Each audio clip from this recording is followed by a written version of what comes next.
Esta historia comenzó hace más de 1000 años en la península ibérica.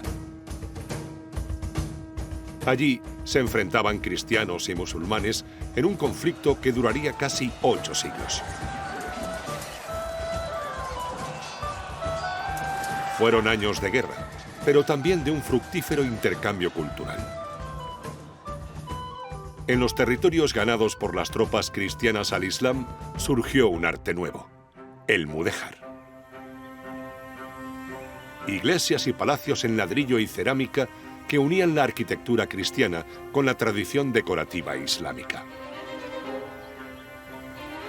Pero lo mejor de esta fusión de culturas se guardaba en el interior.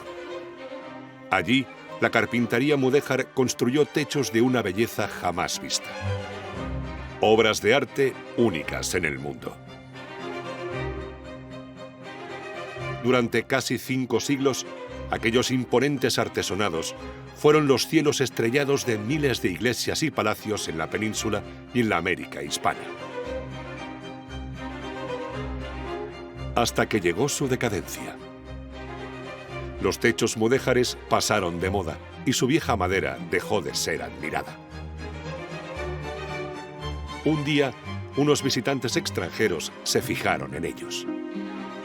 Asombrados por su belleza y grandiosidad, quisieron llevárselos para decorar sus mansiones.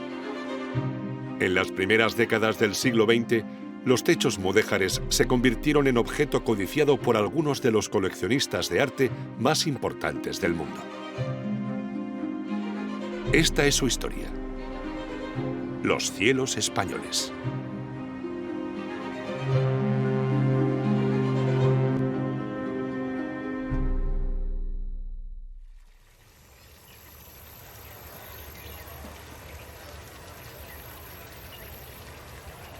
Teruel es hoy una pacífica ciudad de 35.000 habitantes, famosa por sus torres mudéjares, declaradas Patrimonio de la Humanidad por la UNESCO. En la Catedral de Santa María se encuentra la llamada Capilla Sixtina del arte mudéjar.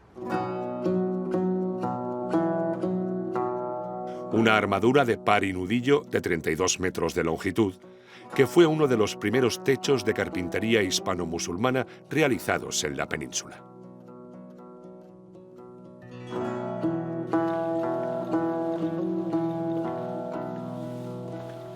Hay una decoración, por tanto, de carácter cósmico que refleja el cielo, un cielo que está relacionado con un microcosmos, en este caso de el buen gobierno de la ciudad.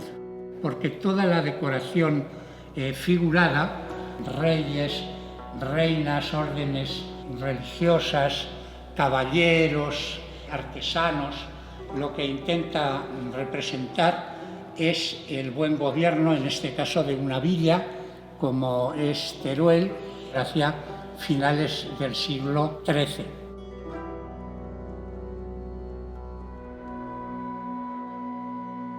En el techo de la Catedral de Teruel también fueron retratados sus constructores. Eran conocidos como los carpinteros de lo blanco, llamados así por el color de la madera que empleaban. Debían ser maderas de fibras largas y paralelas para fabricar vigas, pilares y tirantes. Las mejores eran las coníferas, y en especial el pino.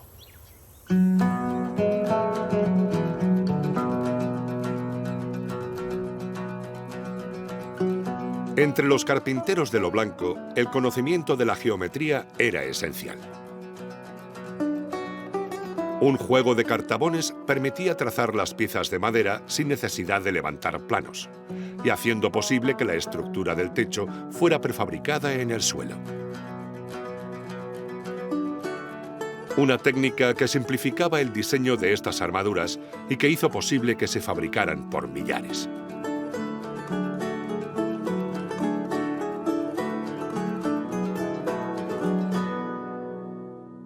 A comienzos del siglo XVIII, el techo de la Catedral de Teruel fue tapado por una bóveda de yeso que lo mantuvo oculto durante más de 2 siglos. Para entonces, aquellos techos ennegrecidos por el paso del tiempo eran considerados como algo anticuado. El oficio de la carpintería de lo blanco acabó por perderse y pronto nadie supo cómo mantenerlos o repararlos.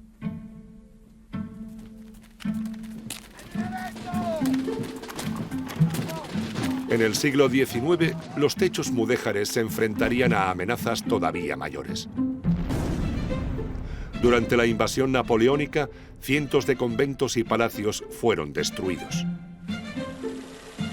Se expropiaron a la Iglesia antiguas abadías y monasterios que fueron mal vendidos y sus bienes dispersados. Las casas nobiliarias pusieron a la venta sus palacios y obras de arte. A principios del siglo XX, España se había convertido en paraíso para anticuarios y chamarileros.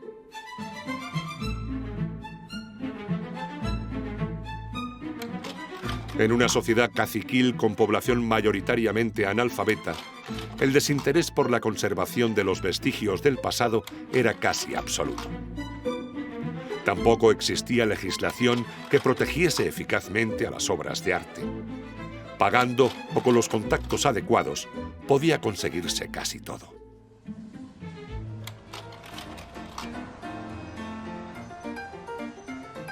Al otro lado del Atlántico, los Estados Unidos de América son una nación joven que acumula inmensos recursos.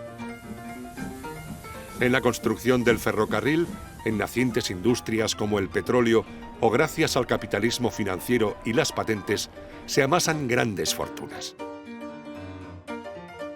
Magnates como John Pierpont Morgan, Isabella Stewart Gardner, John Rockefeller, Andrew Mellon, Henry Clay Frick se lanzan a crear grandes colecciones de obras de arte que revolucionan el mercado mundial. Se inicia así la edad de oro del coleccionismo. Esto como signo de distinción social. Necesitaban de alguna manera investirse de una cierta nobleza, invertir en arte, en antigüedades, decorar y ornar sus mansiones con tesoros importados desde Europa, contribuía a ese estatus social, a esa imagen de poder. Cada colección era un reflejo de los gustos personales de su creador. Pintura, escultura, cerámica, pero también grandes estructuras arquitectónicas como claustros o techumbres fueron embarcadas desde Europa rumbo a los Estados Unidos. En 1904, Archer Milton Huntington funda en Nueva York la Hispanic Society of America y comienzan a publicarse numerosos estudios sobre arte español. Contribuyen a su puesta en valor, pero al mismo tiempo son una valiosa fuente de información para coleccionistas en busca de las mejores piezas. Así comenzaron 3 décadas de salida masiva de bienes artísticos de España. Fue algo así como un efecto llamada. Empezaron a llegar marchantes, agentes al país a descubrir toda esa serie de tesoros que estaban muy poco estudiados, por otra parte, y llegaban a conocer los monumentos y las obras de arte, a veces incluso mejor que muchos nacionales. Todos los grandes coleccionistas norteamericanos compraron arte español. Pero uno destacó por encima de los demás: el magnate de la prensa William Randolph Hearst. Los techos españoles estaban entre sus piezas predilectas y compró todos los que se pusieron a su alcance.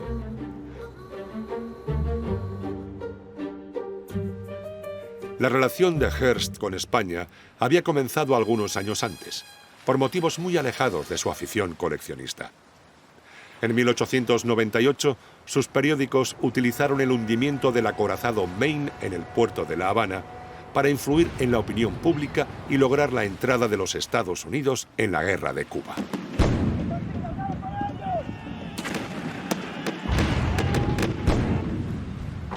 España fue derrotada y el New York Journal, propiedad de Hearst, pasó a vender 500.000 de ejemplares diarios.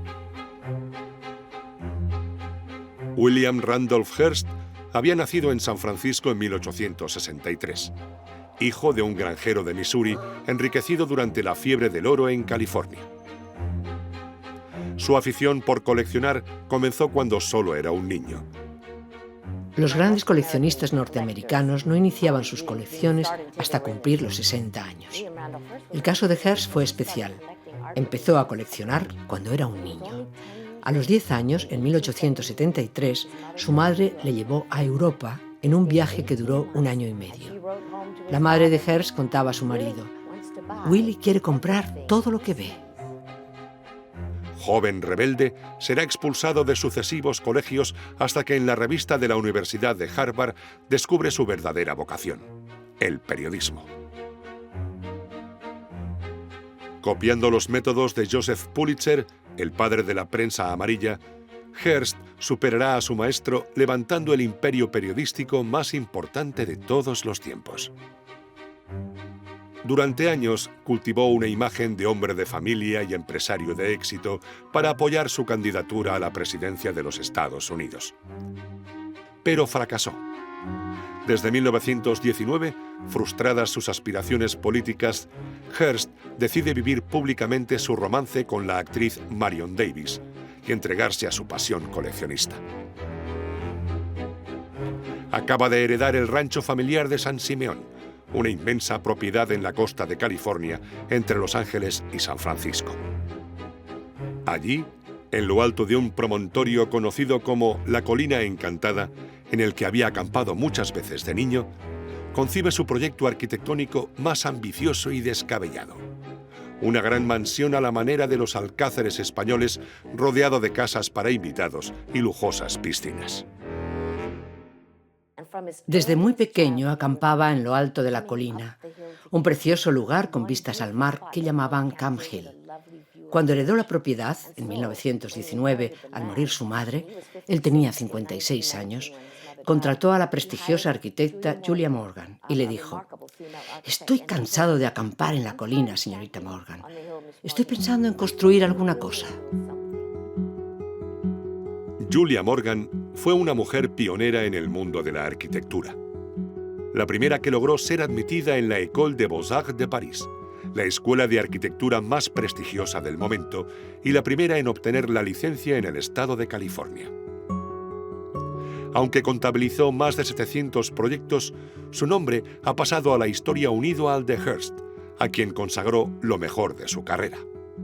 Hearst decía que había 3 mujeres en su vida, que fueron su madre, su amante, Marion Davies, dice Julia Morgan.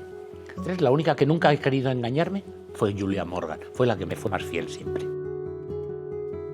En la mansión de San Simeón, Julia Morgan participó desde la idea inicial del proyecto.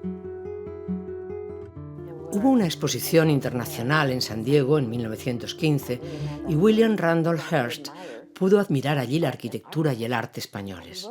Escribió a su arquitecta, Julia Morgan, y le propuso: «Hagamos algo diferente a lo que hacen los demás». Y decidieron inspirarse en el estilo de la España del Renacimiento.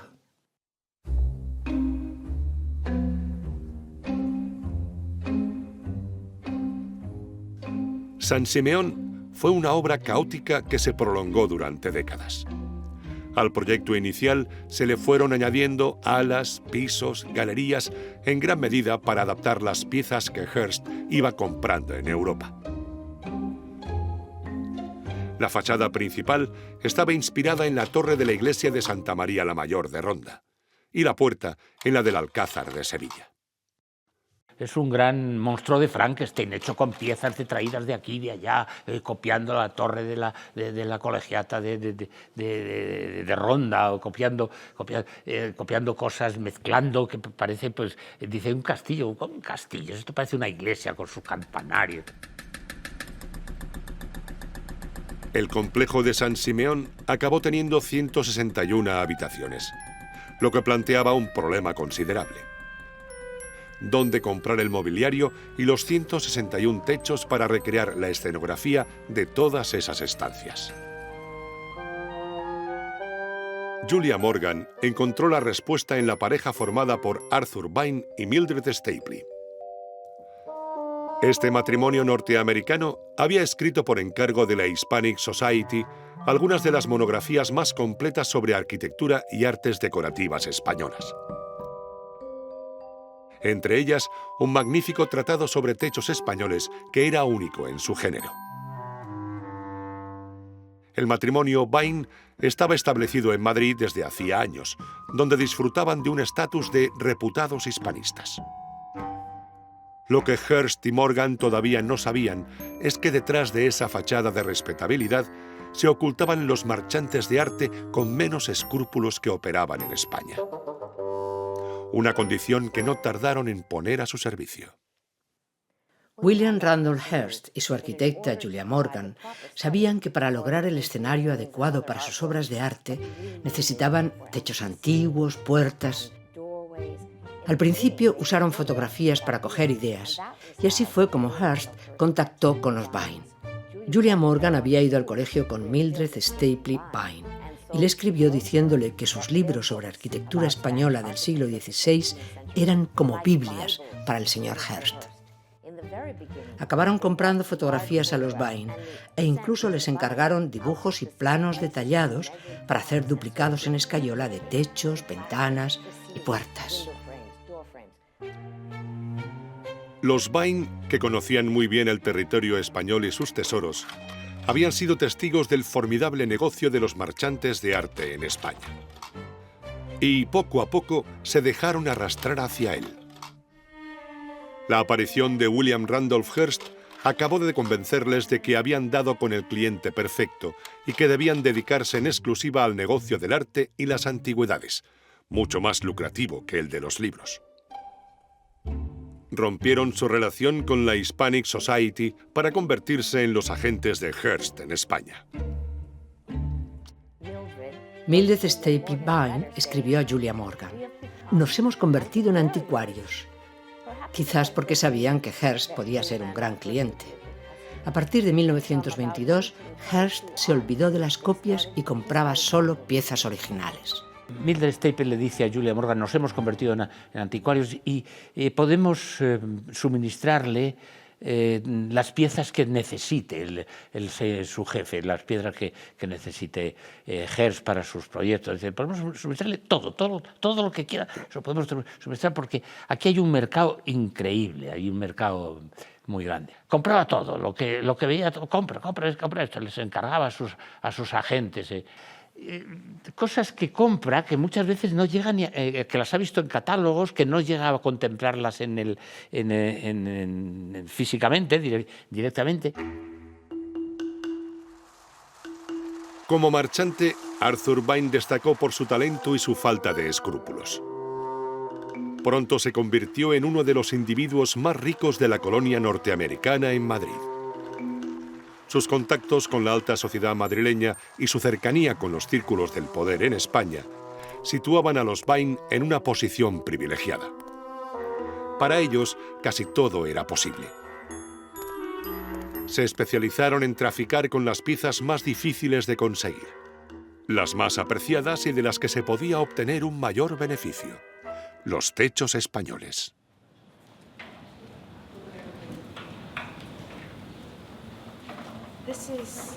Esta es la correspondencia que mantuvo Julia Morgan con Arthur Vine, que estaba entonces en España trabajando para ella, proporcionándole las piezas que necesitaba. Estos documentos son muy útiles para los investigadores, porque ayudan a determinar de dónde procedían esas piezas y cuándo llegaron.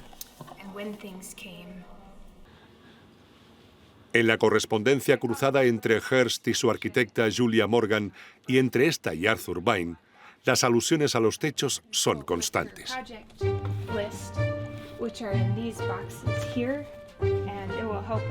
Estimado señor Vine, tenemos capacidad para acoger todos los techos que pueda usted mandarnos.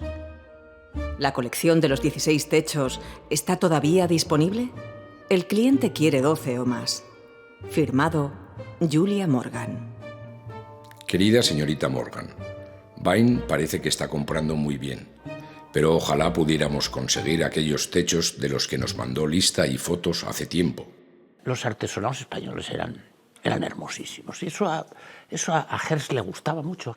¿Cuántos artesonados llega? Pues según el inventario que conseguí trabar ahí con documentos que encontré en San Luis Obispo y un inventario que había hecho Julia Morgan, el conjunto de techos que llega a comprar Hearst Era como 140-150, con lo cual se podría cubrir casi el estadio Santiago Bernabéu. Españoles, ¿cuánto? Creo que son 87. Compra techos franceses, compra techos italianos que hay en San Simeón, pero los que más le gustaban eran los techos, eran los artesanos españoles, y quizá fue lo que más, porque si de 140, 87 eran techos españoles, eso nos da idea del interés que tenía por los techos. En el inventario de techos españoles adquiridos por William Randolph Hearst, aparece casi siempre el nombre de Arthur Vine, nombres en clave de los techos y vagas referencias a su lugar de procedencia. Los que trataban con antigüedades procuraban silenciar, que no se supiera, que se moviera en un ámbito clandestino y que no saltara a la palestra, que no llegara a los titulares, porque si no, la operación podía naufragar. Algunos de ellos, para sacar el artesanado, había que demoler el edificio, llegar a demoler el edificio.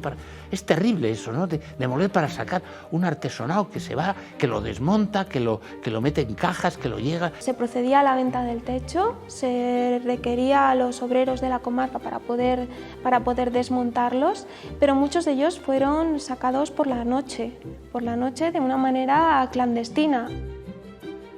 El procedimiento de Arthur Vine se repetía una y otra vez. Primero, anunciaba que estaba tras la pista de un determinado techo de calidad excepcional. Considero esta pieza una de las más importantes de cuantas he ofrecido a su consideración y, sin duda, a un precio de auténtica ganga. Afirmaba haber contactado con el propietario, pero advertía de la posibilidad de que el Ministerio de Bellas Artes interviniese. Pedía la máxima discreción y asignaba a la pieza un nombre en clave. En las comunicaciones telegráficas firmaba como Stapley o Yelpach, el apellido de su mujer al revés. Si la operación de venta del techo fracasaba, la culpa era siempre de las autoridades españolas. Actualmente tenemos en España un perfecto maniático como ministro de Bellas Artes, que va por todas partes declarando monumento nacional cada piedra. Afortunadamente en octubre tendremos elecciones y todo el mundo está esperando grandes cambios. Cuando la operación tenía éxito, Vine no olvidaba destacar sus méritos. Han sido necesarios $5.000 para que todo el mundo estuviera tranquilo y de buen humor. Me refiero a los oficiales locales y provinciales. El desmontaje ha sido un trabajo tremendo y ha sido necesario proceder a la demolición total del edificio.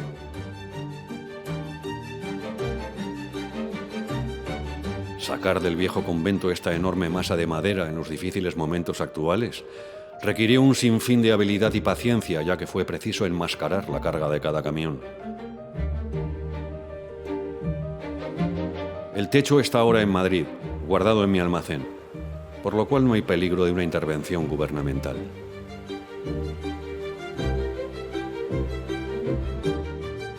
Afortunadamente, no siempre lograron el éxito.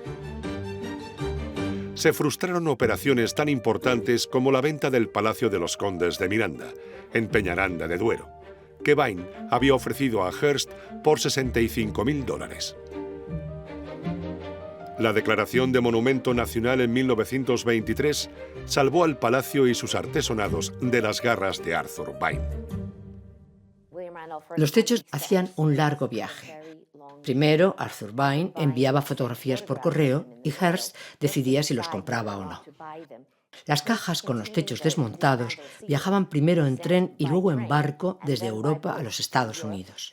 Desde Nueva York a San Francisco, de nuevo en tren. 90 vagones llegaron a lo largo de 20 años llenos de piezas compradas en Europa.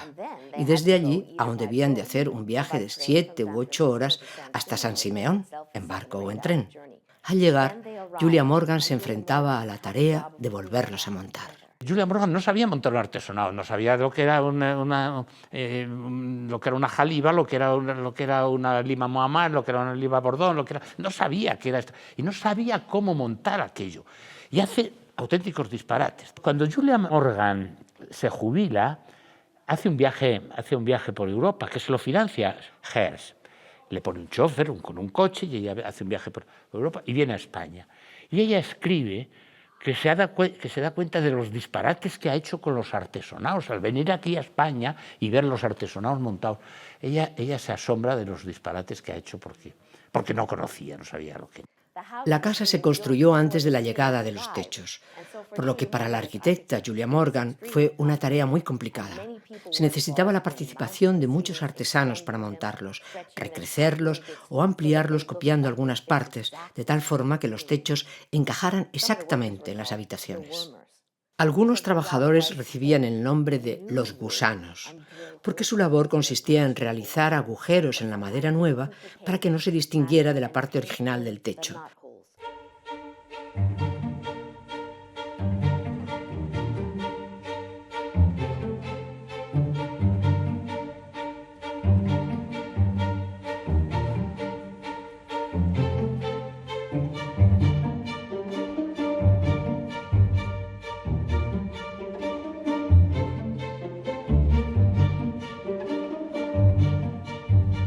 Nos encontramos en The Morning Room, donde está uno de los techos más importantes de la colección Hearst, el primer techo español que compró.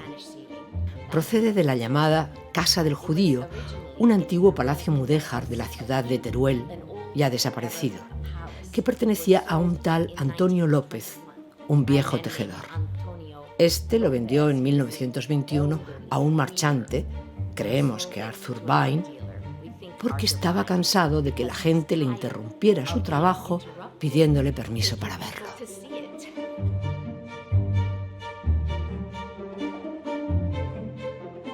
Tenemos aquí otro importante techo que hace poco ha sido cuidadosamente restaurado. Las vigas de este techo serían como una película. Uno andaría por la habitación y seguiría la historia en los castillos, graneros, torres y pequeñas granjas que aquí aparecen. Este fue el techo en el que el señor Hearst gastó más esfuerzo y dinero para hacer una copia. Envió a Arthur Vine a Granada, donde se encuentra el techo original, para sacar las medidas.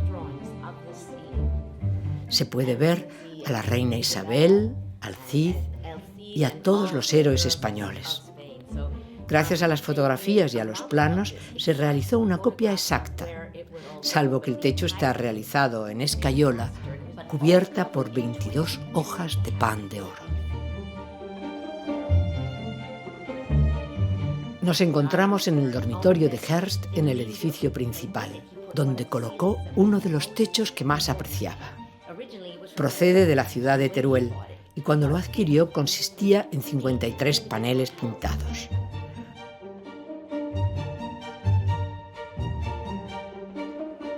Se desconoce el número exacto de techos españoles que fueron instalados en San Simeón. Las referencias se han perdido y no son siempre fáciles de identificar. La mayor parte fueron guardados en almacenes, sin desembalar. Algunos a miles de kilómetros de allí.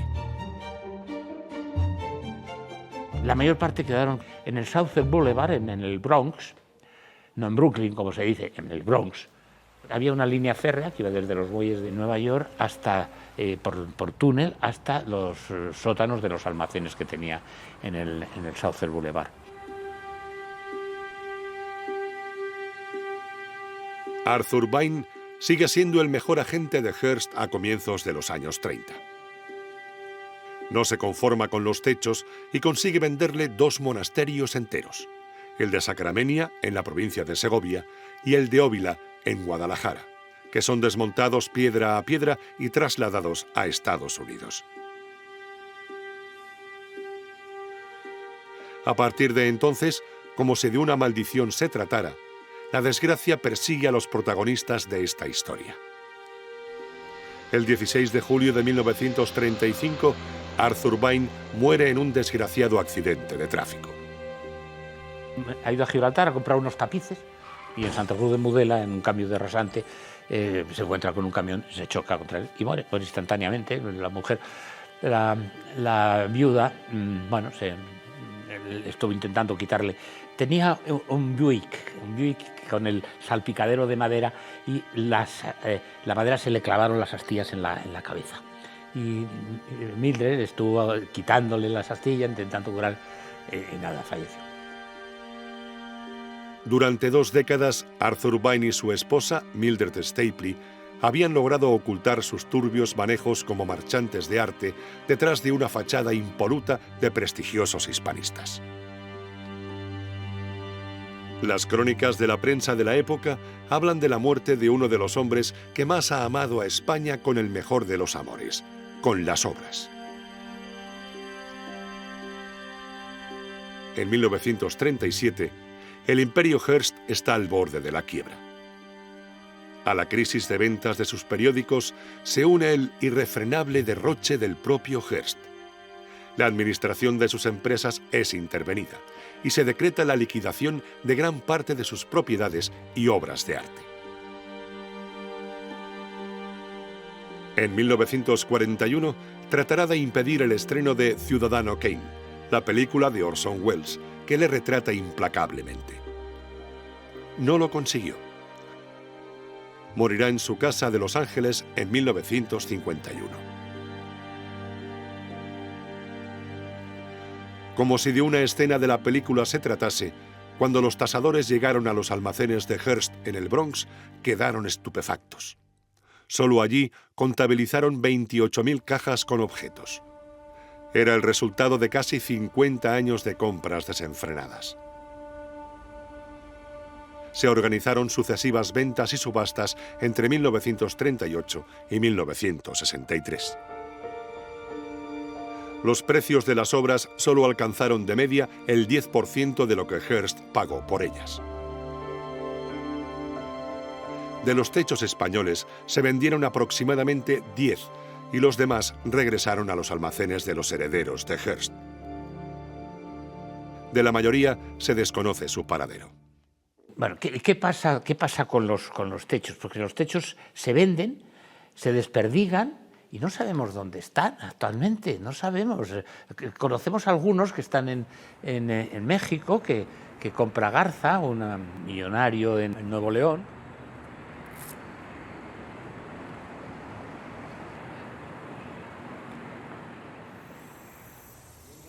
Es que no tiene nada que ver con ninguna construcción, vamos a decir, residencial de ningún lugar del mundo. Y bueno, y este es... Mauricio Fernández Garza es un político y empresario mexicano, reputado coleccionista y amante de las artes. En su residencia de La Milarca, a lo largo de más de 4 décadas, ha reunido una colección de piezas únicas. El primer cuadro de Frida Kahlo o la espada que regaló el emperador Carlos V a Hernán Cortés. Fósiles de millones de años de antigüedad junto a murales de Diego Rivera y ventanales góticos del siglo XIII. En la creación de este lugar casi mágico, que alguien describió como el espacio privado más bello del mundo, los techos españoles de la colección Hearst jugaron un papel decisivo. En 1975 llegó a manos de Mauricio Fernández Garza una revista estadounidense especializada en antigüedades que contenía un misterioso anuncio. Se venden 3 techos árabes. Su madre, Margarita Garza, decidió comprar uno de ellos para la residencia familiar. Y Mauricio se hizo con el más grande, que pensó instalar en su futura casa. Adquirimos el de mamá y el mío juntos. Yo tenía 25 años y me gasté todos mis ahorros en un, como dicen, un volado. Aquí le decimos un volado, que realmente es una moneda y no sabes si estaba comprando un montón de palos podridos, viejos.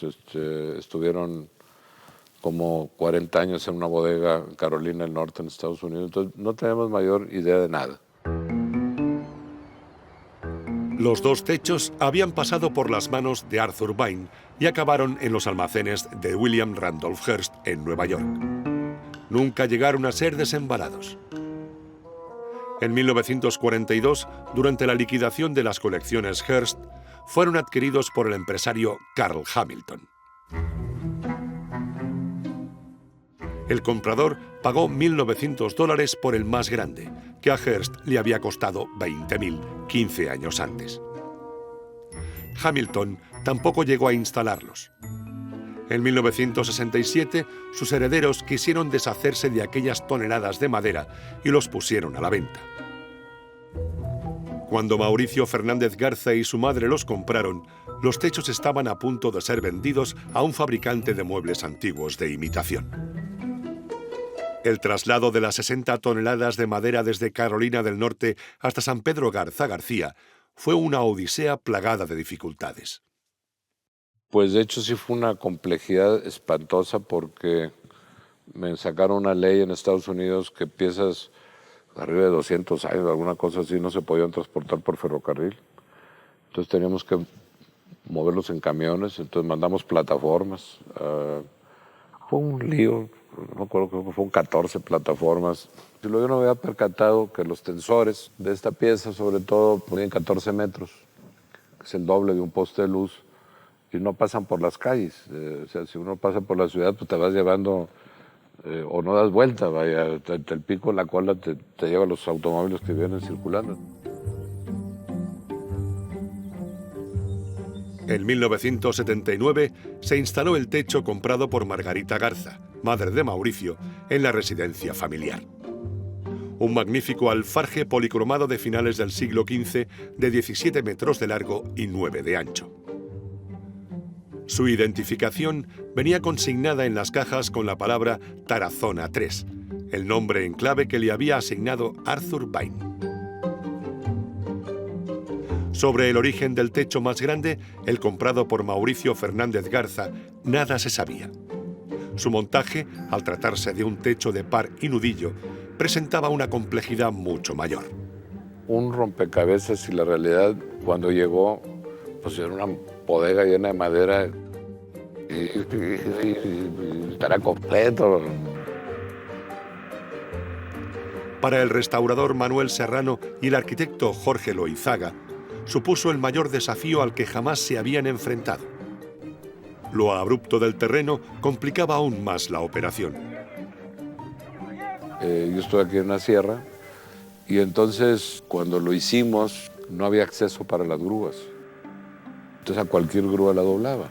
Entonces para que una grúa aguantara el peso, pues tenía que ser una grúa pesadísima por la palanca, ¿no?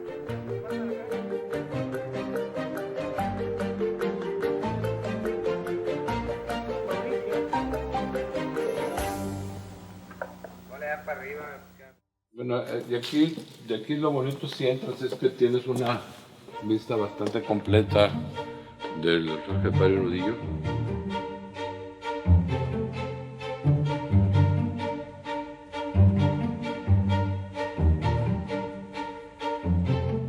Casi 500 años después de su construcción, el techo luce en todo su esplendor.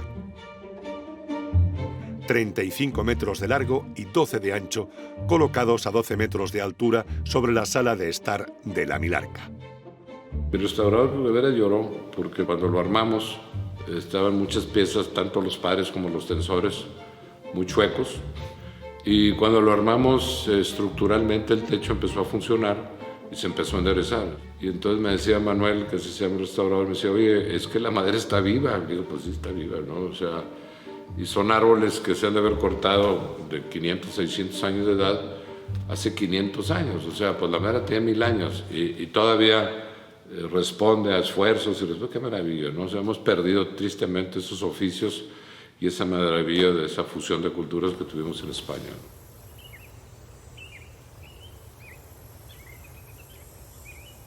Averiguar el lugar de procedencia del techo no fue tarea fácil, debido al secretismo con que Arthur Vine llevó a cabo su compra y traslado a Estados Unidos. Tras años de investigaciones, se localizó una foto de 1917 en la que aparecía el techo en su ubicación original. Se trataba de la iglesia de la antigua Universidad de Nuestra Señora del Rosario, en Almagro, provincia de Ciudad Real. Este convento o universidad fue fundado por Fernando Fernández de Córdoba en 1536. Las desamortizaciones del siglo XIX marcaron el comienzo de su decadencia y la destrucción de su rico patrimonio. En lo alto, la sombra del vacío de un techo que viajó hace 90 años al otro lado del Atlántico. Cuando yo llegué aquí a Almagro, yo no sabía qué iba a pasar, si me iban a linchar, a colgar en la plaza pública. No, pero la realidad, ya que les conté toda la historia, que pues estuvo a punto el techo de perderse y que lo iban a hacer, iban a trabajar toda la madre en muebles.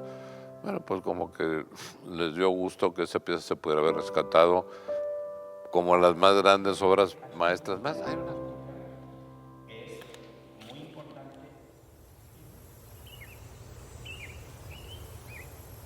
Lo que sí es cierto es que tenemos 2 o 3 hipótesis y que hay que trabajar o investigar un poquito más en ellas. Con las medidas no te ayudarían.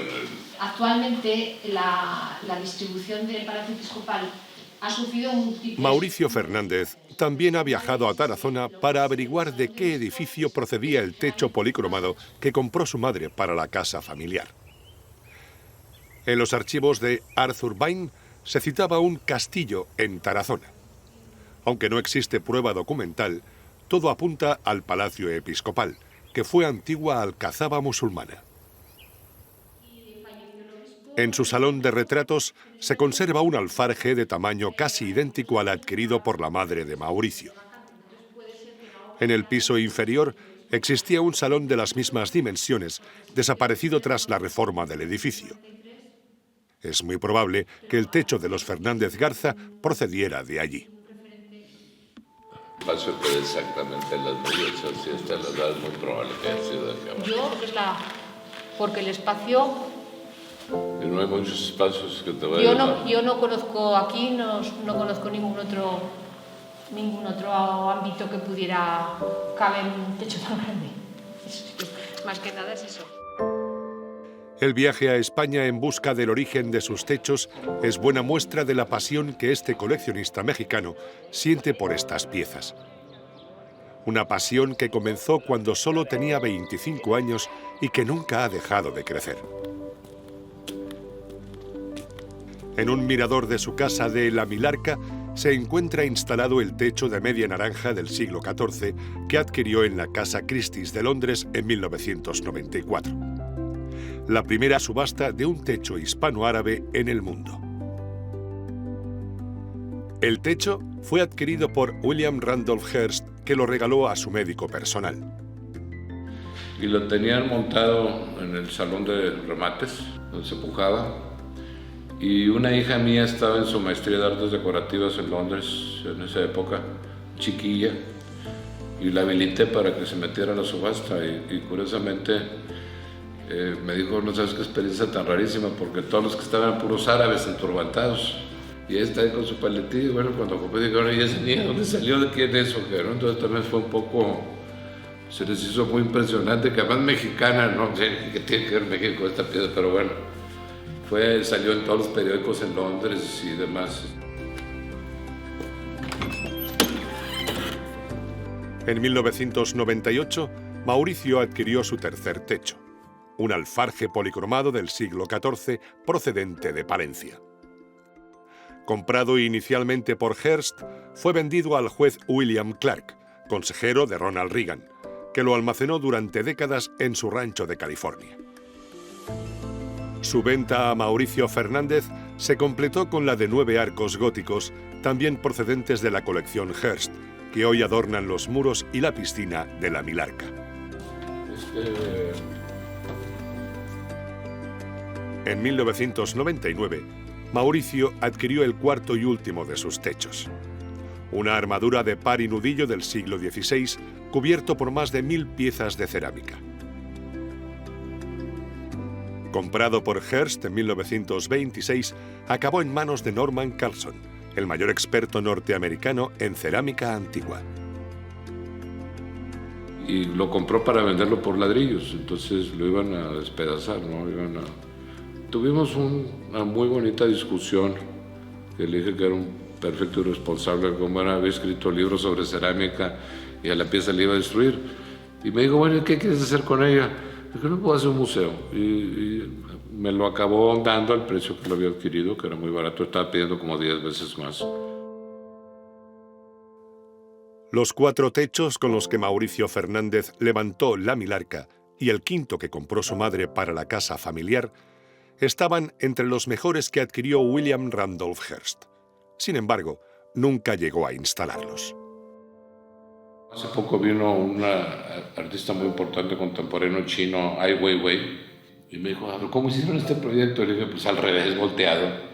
O sea, aquí empezamos por los techos, todo el mundo empieza por los pisos, pero yo empecé por los techos.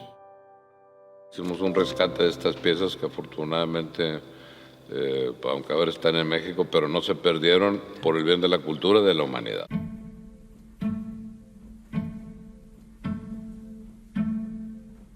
La historia de recuperación de los techos de Mauricio Fernández fue la excepción. La mayoría de los que figuran en el inventario de Merino de Cáceres se encuentran en paradero desconocido. Es el caso del techo número 68, que procedía del Palacio de los Duques de Maqueda, en Torrijos, Toledo. El edificio fue adquirido a principios del siglo XX por dos burgueses de la localidad, que se propusieron derribarlo vendiendo antes sus tesoros al mejor postor. Contrataron un reportaje en la revista Por esos mundos, en el que invitaban a la alta sociedad madrileña a adquirir techos artesonados y otros valiosos adornos de fácil desmonte y cómodo transporte a Madrid. En 1902, en un último intento de detener el derribo, se propuso la declaración de Monumento Nacional del edificio, pero un informe de la Academia de la Historia declaró que sus tesoros artísticos no eran suficientes para merecer tan singular honra. El palacio fue finalmente derribado. El destino de los magníficos techos que decoraban los salones del palacio fue la dispersión más absoluta. Además del adquirido por Hearst, otro fue vendido al Museo Arqueológico Nacional y un tercero donado al Museo de la Legión de Honor de San Francisco. El Victoria and Albert Museum de Londres adquirió otro en 1904, que en la actualidad se guarda en sus almacenes. Quedaba un último gran techo por localizar. Justiniano Peña, habitante de Torrijos, logró averiguar su paradero gracias a una casualidad casi increíble. Mi esposa es licenciada en Filología Francesa. Un buen día me dice que va a decorar un poco su clase pues, con motivos franceses. Y entonces empieza a sacar material, póster, postales, etc. Y ya de pronto veo una postal y digo, a ver, déjame esa postal. Yo miré por detrás, la postal era de Villandry, recogí las descripciones que tenemos del artesonado y entonces vi que coincidía. Además, en la postal se veía claramente un escudo que era de los Cárdenas. Aquella noche no dormí dando vueltas. Justiniano estaba en lo cierto. El último techo del Palacio de los Duques de Maqueda que quedaba por localizar había ido a parar a Francia, al Château de Villandry, perteneciente al conjunto de castillos del Valle del Loira, declarado Patrimonio de la Humanidad por la UNESCO. En 1906 fue adquirido por el español Joaquín Carballo y su esposa, la norteamericana Anne Coleman, que abandonaron su carrera de investigadores de la medicina para volcarse en la restauración del monumental edificio y sus bellos jardines. En la actualidad, el château es propiedad de su bisnieto, Henri Carballo. En uno de sus viajes por España, mi bisabuelo encontró en una subasta un techo, un artesonado, como creo que se dice en español. Un techo mudéjar proveniente del Palacio de los Duques de Maqueda, que desgraciadamente había sido desmantelado. Lo compró y se propuso instalarlo en un extremo de la galería de pinturas.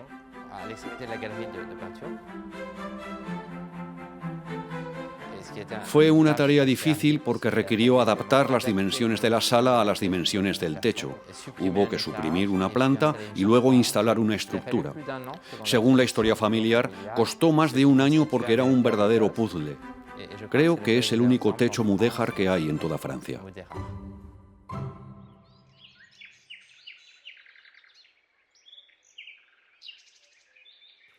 El carpintero de Villandry, o el mexicano Manuel Serrano, restaurador de los techos de Mauricio Fernández, lograron el éxito gracias a su genialidad e instinto.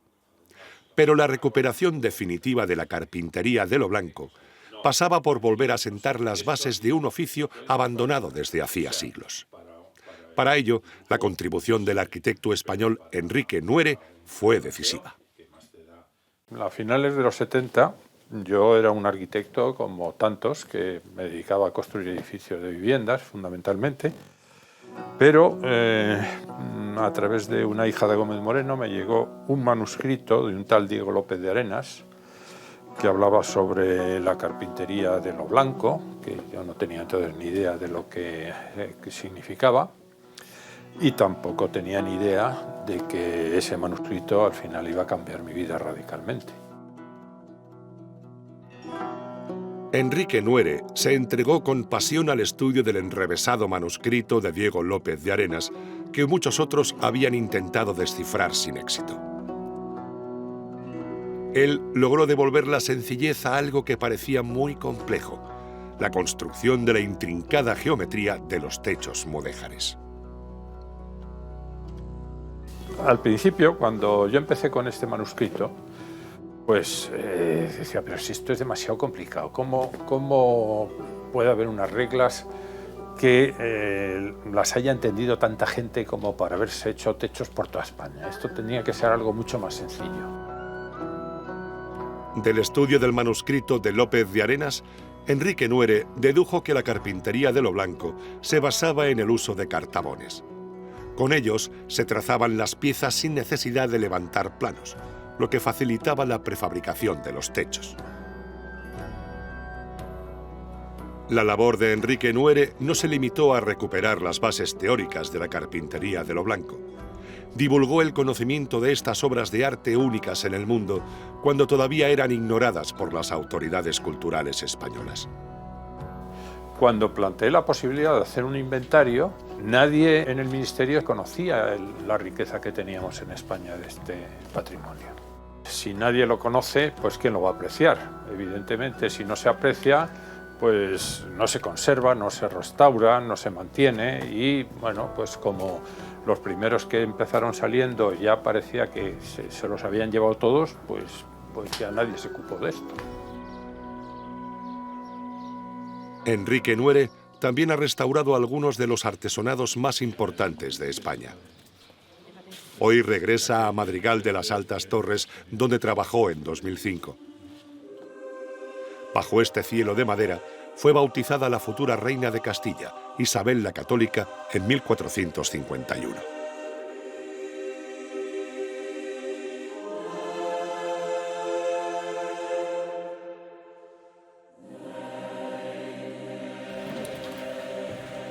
Penetrar en las entrañas de esta inmensa armadura ayuda a entender la maestría de los carpinteros de lo blanco que la levantaron hace más de 600 años.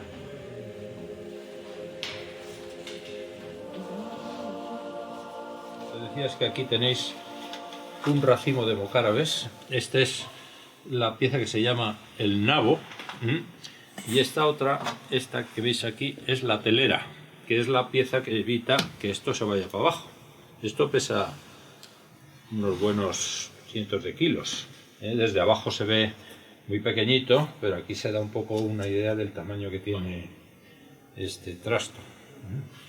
La armadura que estamos viendo aquí es la que forma la protección del edificio y la que sirve para sujetar el artesonado, porque todo el artesonado está montado, apoyado en los tirantes de esta armadura. Que aquí precisamente es donde tiene su origen la palabra artesonado. Fijaos que son artesones, son en forma de artesa, esta especie de retícula cuadrada, y luego de ahí, pues una especie de modificación lingüística histórica hace que llamemos artesonado a cualquier cosa, pero el origen está aquí, ¿verdad? Es piedra. Sí. Esto es una restauración que hizo Luis Cervera. Esto de aquí, todo este mamotreto. O sea, estaba esto mal. Afortunadamente, la labor de Enrique Nuere ha creado escuela. Entonces, resumiendo, ¿cómo se nombra un cartabón? Por el número de veces que tiene su ángulo menor hasta llegar a 180 grados. Ángel María Martín Es un apasionado de la carpintería histórica que dirige el Centro de Interpretación de la Carpintería Mudéjar en la localidad abulense de Narros del Castillo. Allí, arquitectos, carpinteros y artesanos venidos de toda España aprenden los secretos de la geometría de la carpintería mudéjar. Y no voy a disponer, sobre todo, de esta calle con el ángulo albanecar, que es la que me interesa. Y a ponerla en práctica, como ha hecho Ángel María con la construcción del nuevo techo de la Cilla, en Narros del Castillo.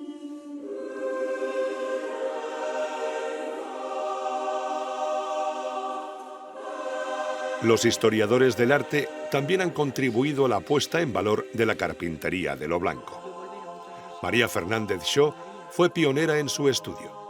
Su tesis doctoral sobre las armaduras mudéjares de la provincia de Ávila en 1994 fue uno de los primeros trabajos de catalogación que se realizaron en España. Realicé un trabajo exhaustivo, visité casi 400 pueblos de la provincia de Ávila y pude sacar pues, todas las obras de carpintería, realizar un estudio estructural y decorativo. Ángel, ¿tú Y sabes estaban en el suelo. La cantidad de rosarios que yo he rezado para entrar en las iglesias. Te creo. Cuando me decían los párrafos, espere usted que estamos rezando, mire, es que yo quiero ver el techo, espere usted que... Y yo me rezaba el rosario, me venía muy bien, Discípulos de Enrique Nuere, como Javier Domingo, han cogido su testigo en la enseñanza de la carpintería de lo blanco en las facultades de arquitectura. Yo creo que últimamente está habiendo un renovado interés por la arquitectura tradicional y por los oficios. Entonces, la carpintería de lo blanco tiene mucho campo abierto para poder avanzar en ese sentido. Menos mal que te tenemos a ti y a toda tu escuela a investigar. Hay una cantidad de pirados que entre todos, han querido entre todos, los jóvenes generaciones, los carpinteros y los amantes de todo esto. No, para mí es una tranquilidad saber que hay locos como yo, o más.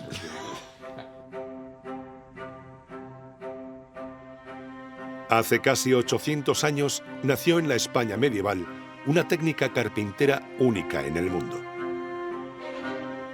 Aquellos cielos de madera despertaron admiración a lo largo de los siglos. También la ambición de poseerlos a cualquier precio. Los techos mudéjares que un día salieron de España son hoy embajadores de una cultura que sigue viva. En Hearst Castle, 750.000 visitantes cada año alzan la mirada para contemplar la belleza de un estilo único. 6 millones de visitantes en el Museo Metropolitano de Nueva York admiran un techo de lacería donado por William Randolph Hearst. En el Château de Villandry, sus 350.000 visitas anuales tienen parada obligada en el Salón Oriental para contemplar su bellísimo artesonado toledano. En México, Mauricio Fernández Garza ha iniciado la construcción de varios museos donde el público podrá admirar sus artesonados. En España, los miles de techos mudéjares que resistieron el paso del tiempo son hoy protegidos y admirados. La carpintería de lo blanco vive un período de renacimiento después de siglos de olvido. Vuelven los cielos españoles.